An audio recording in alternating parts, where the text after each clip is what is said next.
कैसे देखते हैं आज जो होली बनाई गई और उसके बाद जितनी भी टोलियाँ यहाँ आई उसके क्या नियम है और क्या परंपराएं हैं?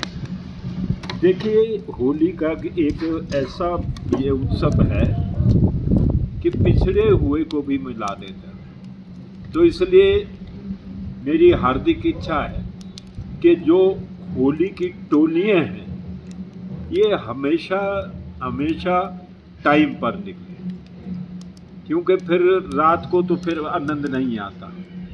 सूरज छिपने के बाद तो चलो होती तो चली आई होली, लेकिन जब अंधेरा हो जाएगा तो उसमें फिर आनंद नहीं आता। ये अच्छी बात है कुल्लू में कि इस बार सारे लोगों ने, ढालपुर भी आ गया, खारा बाजार भी आ गया, अपर सुल्तानपुर भी आ गया, लोअर सुल्तानपुर भी आ गया। इस प्रकार से रघुनाथ जी की सेवा में सब पहुँचे।